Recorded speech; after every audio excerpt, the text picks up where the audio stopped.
Assalamualaikum warahmatullahi taala wabarakatuh. Saudara-saudari semua, boleh percaya atau tidak, itu apa-apa yang telah disampaikan oleh Mak Kati maupun Mak Yusuf Al-Bakti Datuk dan Sabatang, maupun Buya Zul Hamdi, Yulfian Azriel, Muhammad Jamil dan lain-lain yang membidangi ceramah khutbah adat atau pengarang buku.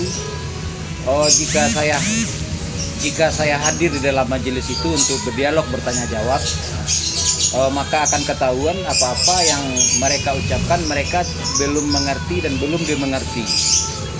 Makanya tidak heran sampai saat ini, setelah berpisah dari pertemuan itu, masing-masing para penghulu atau saudara-saudari masing-masing, tidak ada satupun hikmah yang saudara-saudari petik yang bisa dipakai untuk bekal menjalankan amanah. Jadi saya minta hentikanlah cuman membaca buku, cuman mendengar ceramah lewat berbagai cara, lewat mendengarkan curai adat maupun Tuanku Bandarosati, baik pun si Buya Jelita Potullah maupun Buya Gusira Gazahar, siapa lagi yang mengaku di Minang itu sebagai ahli adat, ahli adab, ahli budaya, itu rata-rata belum dia mengerti apa-apa yang dia ucapkan. Itu nyata sampai saat ini, data informasi berbicara LGBT di Minang itu ribuan, maupun pengidap narkoba, maupun prostitusi tinggi. Silakan cek ke Polda, Polres, Polsek masing-masing. Saya bertanggung jawab dengan video ini.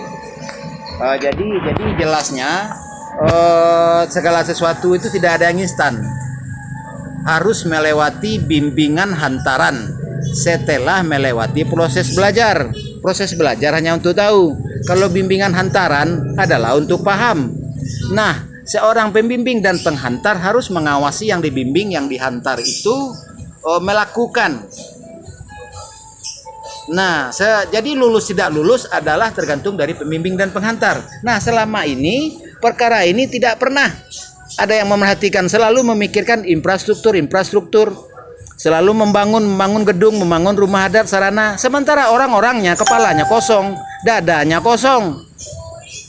Jadi bagaimana kita mau bicara solusi antisipasi? Bagaimana kita mau membela diri, mau berbakti kepada leluhur?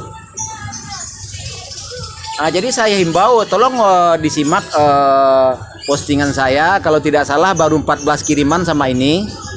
Silahkan pelajari masing-masing yang saya posting di YouTube. Setelah itu nomor WA saya ada, semua data informasi saya ada pada YouTube itu. Saya tunggu. Terima kasih saudara-saudari sudah menyaksikan. Nah, ya.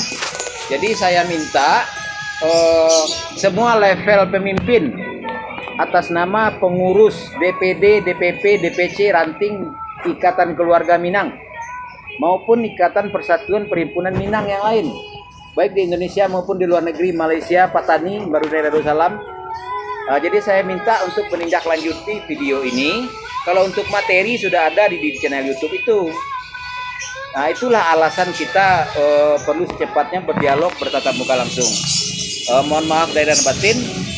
Kalau sente yang minta dituku, kalau kurang kalau sente yang minta dibilai, kurang minta dituku, panjang tolong dikurangan, kalau pendek tolong disambuang.